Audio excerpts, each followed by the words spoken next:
just not realistic and it's not reality. We actually have mentors all around us, and you can take bits and pieces from everyone that surrounds you to make up who you want to be and what path you want to go down. Welcome to the TrustBuilt Podcast. Here's your host, Alan Bennett, and special guest, Michael Marsh.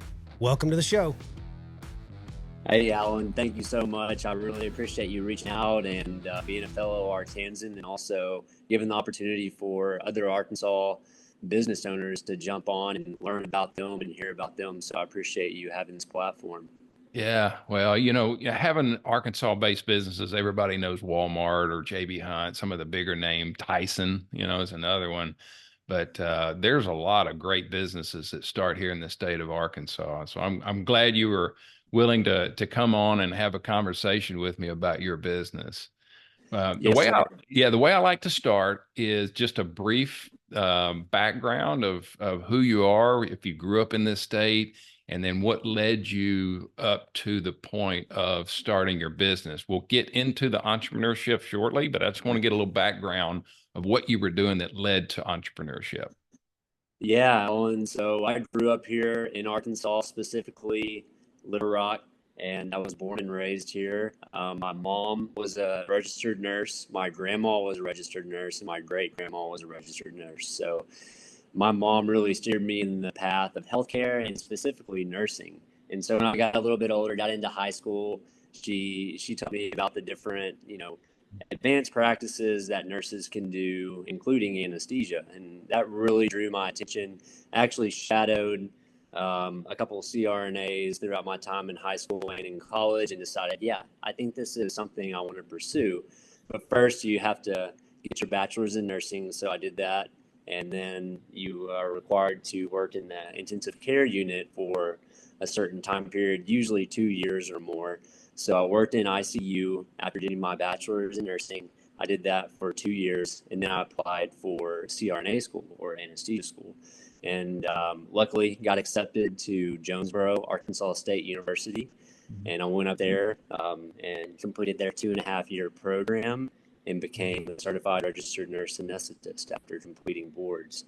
And Alan, you may not be really familiar with CRNAs, but it stands for Certified Registered Nurse Anesthetist. And if you've ever had surgery, or if anyone listening to this has ever had surgery, more than likely a CRNA has been the one to put you to sleep and wake you up. So we're all over the U.S. There's about 65,000 of us.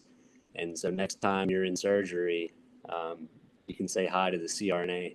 Yeah. Okay. Well, that's, I've I don't know if it's fortunately, but unfortunately, I guess I've had a couple of surgeries, and I've met 2 of them recently, and it was like, okay, count to 10. And I remember getting to 7. Yeah, we always say that we win. We will always win. I've had numerous patients say, I'm going to beat anesthesia. There's just no way to do it. Yeah. Well, thank you for what you do. So speaking of what you do, as a nurse or somebody in the medical field, what drew you to entrepreneurship? Yeah, that's a really good question. So when I got out of CRNA school, graduated, started working, I had my girlfriend, which became my wife, and she was a pharmacist. Her name is Kayla. Kayla and I, we brought in a nice income. She was a pharmacist. I was doing anesthesia. We were both W-2 employees.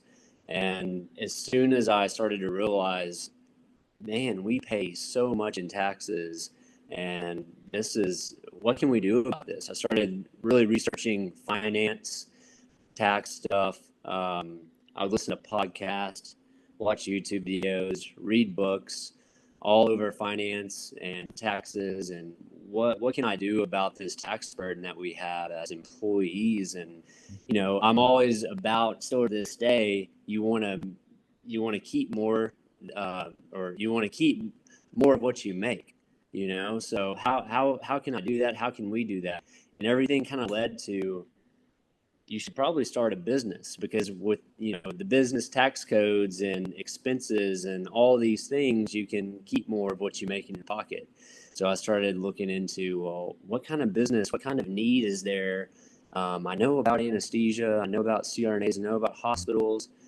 Where's the problem at? What can we do to solve these problems that I started thinking of, and what kind of business can we have surrounding these? And there was a lot of facilities around Central Arkansas area and even rural Arkansas that needed CRNAs and needed coverage. And I had a really good base um, of my colleagues around Central Arkansas, and we all had like a text group, and you'd hear people talk about, hey, these people need help, or this facility needs help. And it really got me thinking, well, I'm always telling CRNAs like, hey, there's a job here, there's a job here. I've heard about this job. I'm like, there needs to be a business that really helps facilitate this need and makes it smoother for our colleagues. And so it led me to start CRNA Locum Jobs. Why not say, hey, here's a platform where you can come to us as your colleague and say, hey, I'm interested in a job opportunity. Well, what are you looking for? And now we can reach out to facilities and say, hey, we can help you guys make sure you receive coverage and make sure your patients are taken care of. And kind of back to tax implications of things, that led us to, be able to deduct things and kind of take more control of our finances and keep more of what we make. So when I hear you talk about your business, what I'm thinking in the back of my mind is it's like a employment agency or a matchmaker. How would you describe the platform? Yes, CRNA Locum Jobs. So CRNA and then locum is a Latin term for take one's place. And locum is a very common term used in advanced practice nursing, physician assistants, physicians, different type of advanced roles for essentially traveling. So that's why we named it CRNA Locum Jobs. So amongst our community of CRNAs and advanced practice nurses, physicians, it's a very common term used. So what we do is we staff facilities with independent contractors.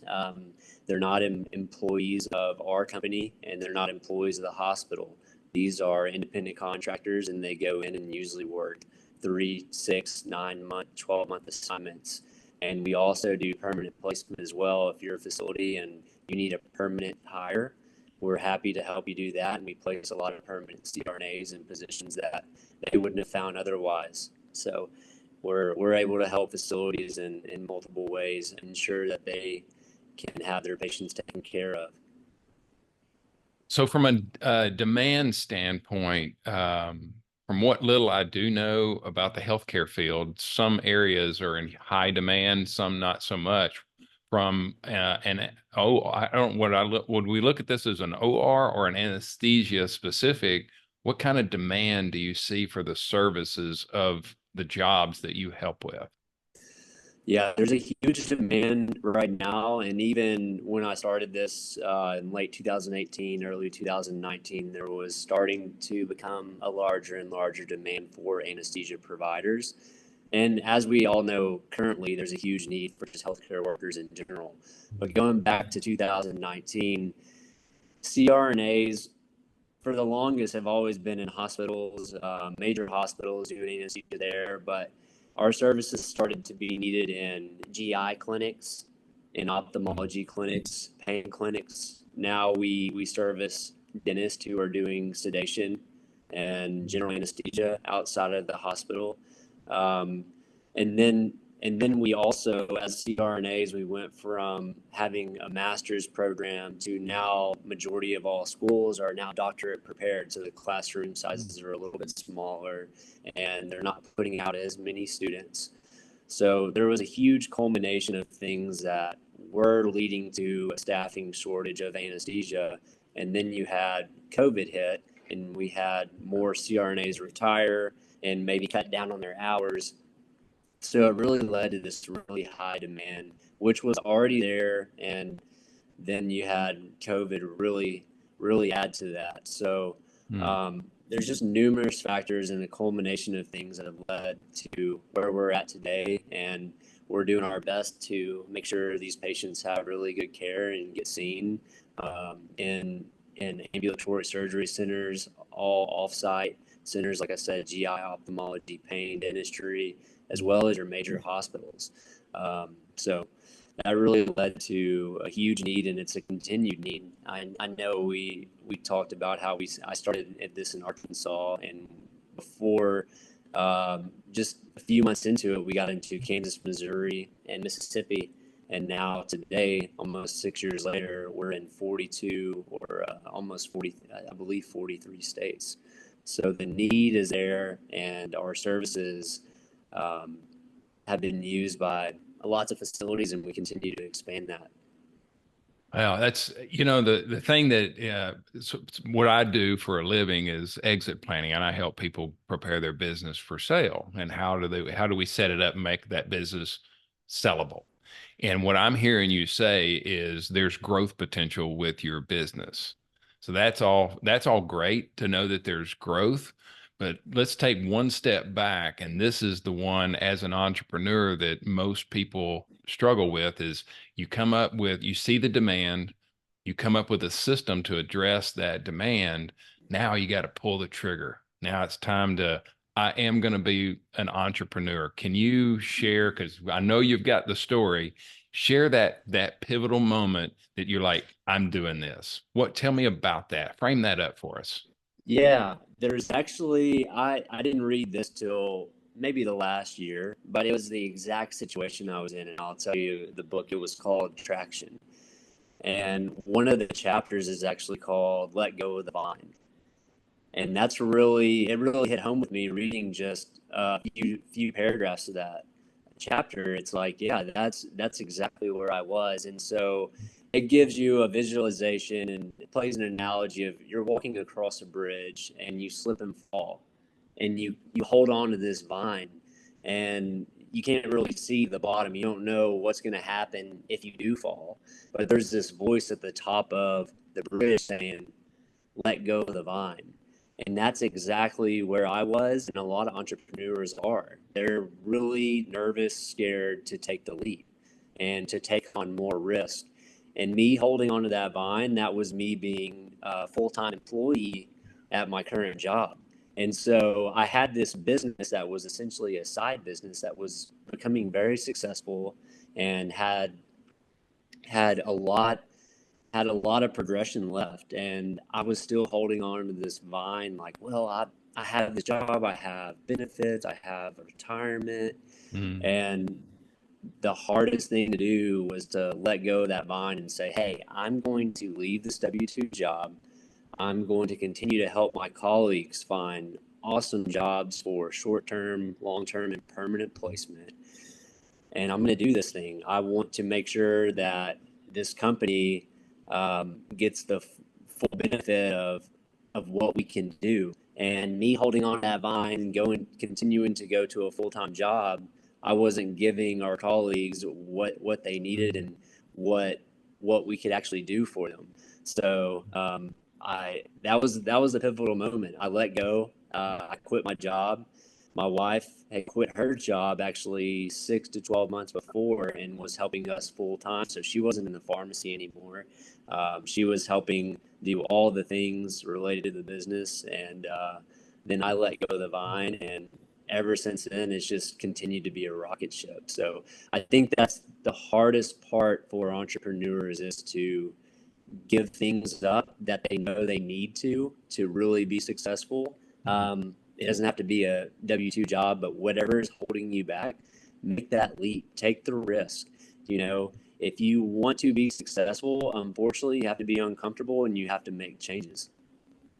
Yeah, well, the hardest thing for entrepreneurs, my opinion, the hardest thing is whether you've got that support from your spouse, and having Kayla on board with it is significant. I know my journey is, the first time I did entrepreneurship, my wife's like, wait, what? But after, I found success, she's like, hey, go for it. That support meant a whole lot. And my runway of takeoff was a lot shorter, because you've got that support at home. So that was fantastic that you've got her on board. Sounds like she was there before you. She saw the growth and the success, and she saw how Yeah. swamped we were getting, and she took on a lot of things. She's brilliant, and the company wouldn't be where it's at today without her and, all the other team members that we have. I'm a very small percentage of the success of the company. It really boils down to the team that we have and the CRNAs that work with us. Yeah. Okay. So let's fast forward. Now we've got the business started and it's doing something.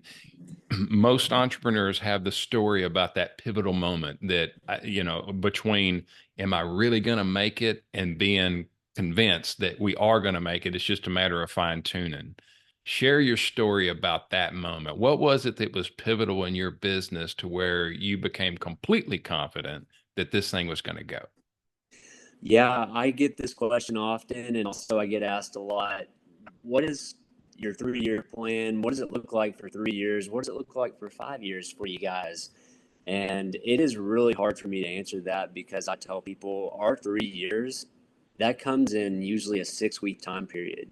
We move so fast and we grow so quickly on a day-to-day, but even a week-to-week, month-to-month basis that we can see there's just so much progression and so much that goes on. If I can tell you about what we did 6 weeks ago, it seems like a lifetime ago. And so that's really where we were even 24 to 36, 48 months ago. It's been that way ever since we've started it, and we've just gotten on that train and we're riding it and getting on as many resources and people on the team that can help us continue to achieve that progression. So from a success standpoint, how do you measure success? I'm not, when I ask that question, I'm not necessarily talking about dollars. I'm talking about success and helping others with whatever situation they're in. How do you measure that? Absolutely.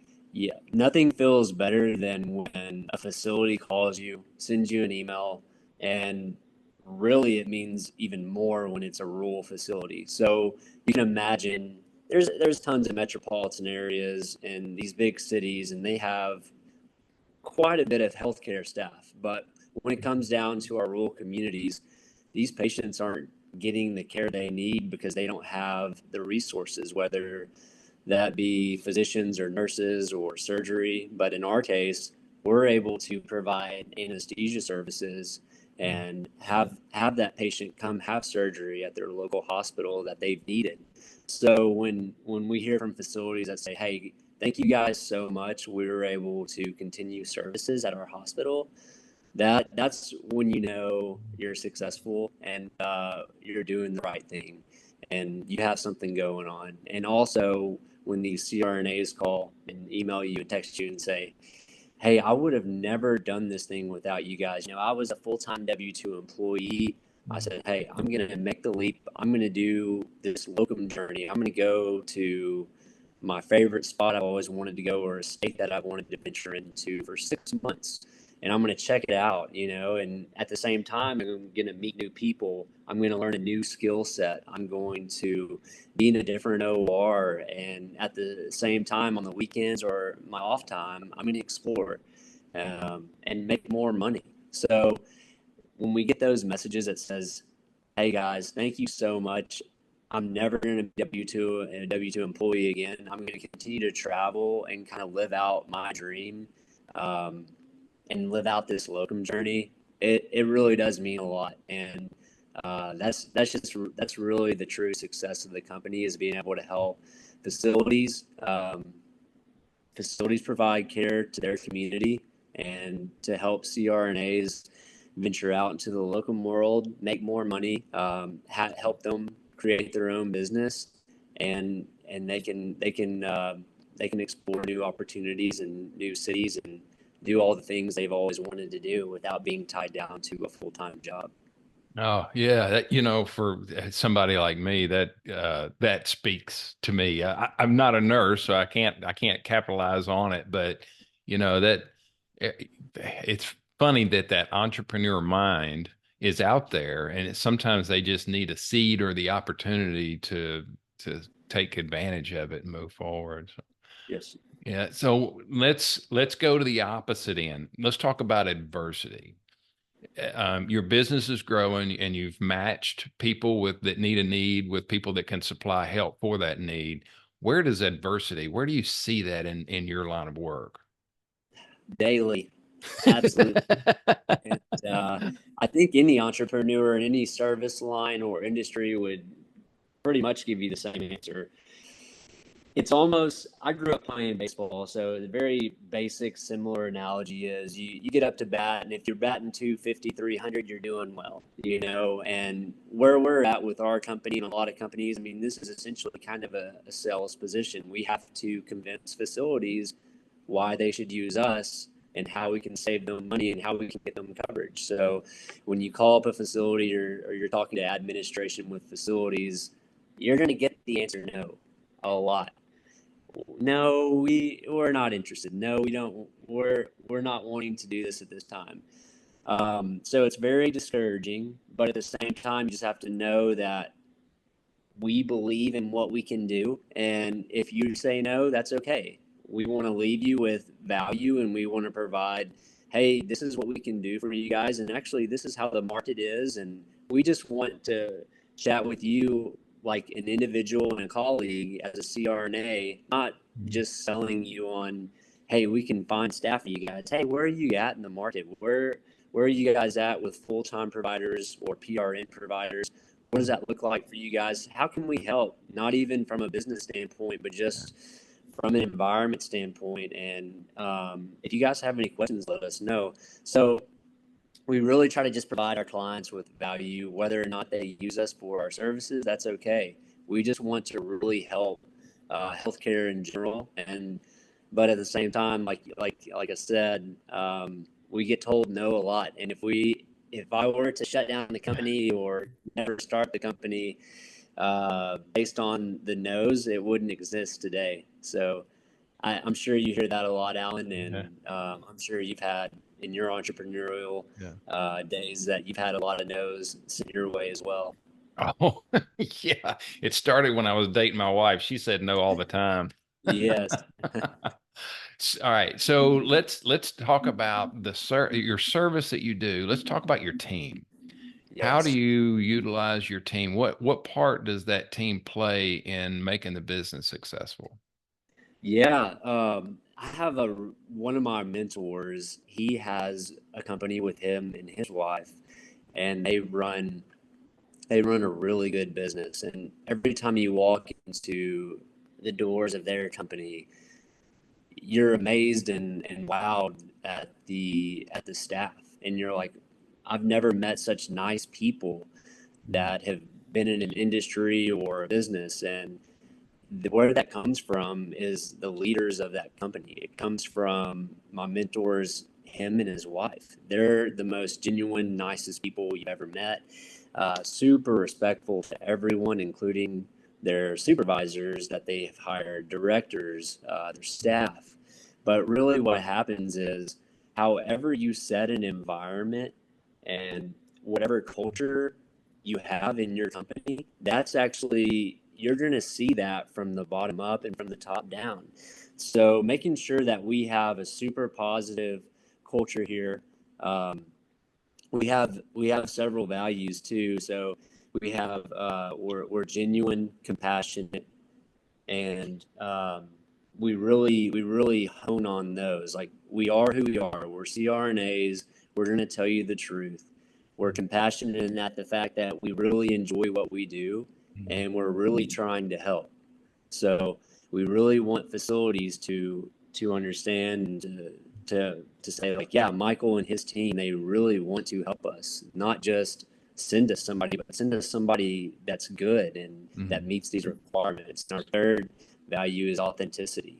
We want to be truly authentic. And if we practice those in the office, we hire more employees that have those values as well, and it attracts more employees like that. And then our team, the same thing. We attract more team members that have those values, and then they talk to CRNAs, and we place CRNAs that are the same, that have those values too. So I was just telling somebody the other day, it's it's incredible the CRNAs that we have working with us that are, in these 43 states. I mean, it's the most incredible people. You get them on the phone and you're like, man, I wish I was a quarter of the person this is.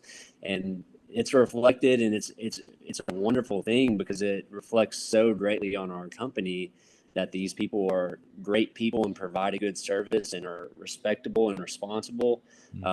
It's amazing. So I can't thank just CRNAs enough, and CRNAs that work with us. The company wouldn't be where it is at all without them. They're all wonderful people. So as you change, let's kind of look to the future as far as where you see your business changing and how it relates to the medical industry. I know you talked about that earlier in this discussion about that, it's hard to predict, but let's talk a little bit about innovation. Where do you see your business innovating in order to address the increase in demand? Right. That's a great question.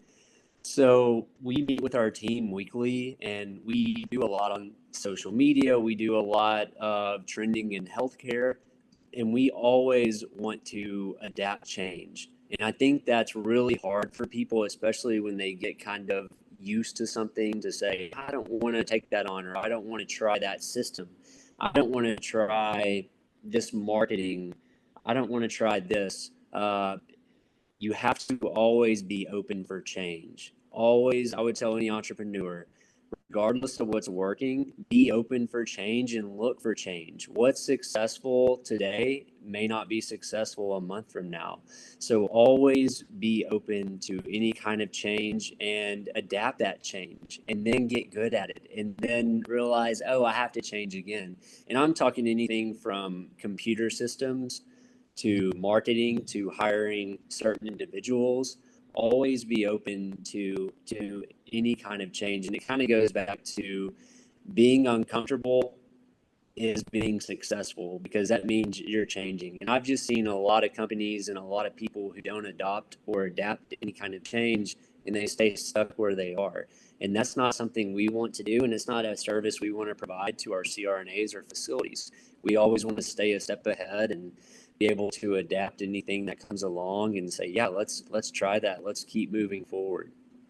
Yeah, well, that's fantastic. I think we could carry this conversation on for several hours. It's fascinating. So, but we've got to wrap up. So I do appreciate you being on the show and sharing your story and sharing the service that your company provides. This has been fantastic. I appreciate it. Yes, sir, Alan. Well, it's always great to talk to another Arkansan, and especially a business owner, and I'm excited about what you're doing with the podcast, and I hope to hear more of them, and I'm excited about listening to other Arkansas entrepreneurs on this as well. Well, thank you for joining us. You're welcome. Thank you so much.